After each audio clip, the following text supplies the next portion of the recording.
திரைக்கடலோடு திரவியம் தேடியிருந்தார்கள். அந்த வகையிலே புலம்பெயர்ந்து நோர்வே நாட்டுக்கு வந்திருந்த பொழுதிலும் எமது மொழிகளை வெளியாகும், எமது கலாச்சாரத்தை எமது இரு கண்களாக தேடி நாங்கள் இந்த மண்ணிலே தமிழ் சங்கத்தின் ஊடாக பல்வேறு சேவைகளை ஆற்றி வருகின்றோம்.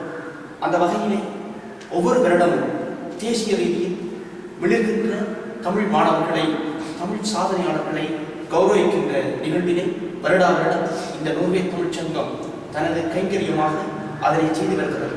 அந்த வகையிலே இம்முறை புலம்பெயர் நோர்வே தமிழ்ச் சங்கத்தினராகிய நாம் எமது தாய் திருநாடாகிய இலங்கை நாட்டில் வடபால் அமைந்திருக்கின்ற யாழ்ப்பாணத்தில் கோண்டாவில் கிழக்கு வனவிருத்தி பாடசாலை ஒலிம்பிக் போட்டியில் கிரேக்க நாட்டுக்கு தெரிவு செய்யப்பட்டிருக்கின்ற சாதனை மாணவர் துஷ்யந்த் சிவராஜா அவர்களை இந்த நோர்வே வாழ்கின்ற தமிழ் உறவுகளுக்காக எமது மண்ணின் சாதனை பதிவுகளை இந்த புலம்பெயர் மண்ணுக்கு ஆவணப்படுத்துவதற்காகவும் இந்த நேர்காணலை இம்முறை அவரை கௌரவிக்கின்ற முகமாக அவரை நோர்வே மண்ணுக்கு அழைக்க முடியாமல் விட்டாலும் வீடியோ மூலம், ஒலிப்பதிவு மூலம் இந்த இடத்திலே உங்களுடன் சந்திக்கின்றார் துஷ்யந்த் சிவராஜா அவர்களோடு இணைந்து கொண்டாவில் கிழக்கு வனவிருத்தி சிவபூமி பாடசாலையினுடைய முதல்வர் திருமதி கலைவாணி முகதாசன் அவர்களும் இணைந்து கொள்கின்றனர். வணக்கம்.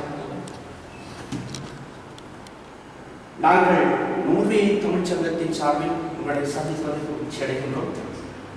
நோர்வே தமிழ்ச்சங்கம் ஒரு வருடமும் 4 அல்லது 5 தேசிய சர்வதேச அளவில் முதல் பந்தாட்டம், டென்னிஸ், நீச்சல், கராத்தே போன்ற விளையாட்டில் விளைகின்ற விளையாட்டுத்துறை மாணவர்களை கௌரவிக்கின்ற உன்னதமான பணியை வருடா வருடம் செய்து வருகின்ற வேளையில் இந்த வருடம் சாதனை மாணவன் என்ற ரீதியிலே உங்களுடைய கல்லூரி, உங்களுடைய பாடசாலை மாணவன் துஷ்யந்த் சிவராஜா அவர்களை நாம் மனப்பூர்வமாக தெரிவு செய்து நோர்வே தமிழ்ச்சங்கத்தின் சார்பாக அவரை கௌரவிப்பதில் மட்டற்ற மகிழ்ச்சி அடைகின்றோம். அந்த வகையிலே இந்த சாதனை எப்படியானது, எவ்வாறானது என்பது பற்றி இங்கே புலம்பெயர்ந்திருக்கின்ற நோர்வே தமிழ் உறவுகளுக்காக ஒரு கணம் நீங்கள் கருத்துக்களை பகிர்ந்து கொள்வார் அன்போடு கருத்து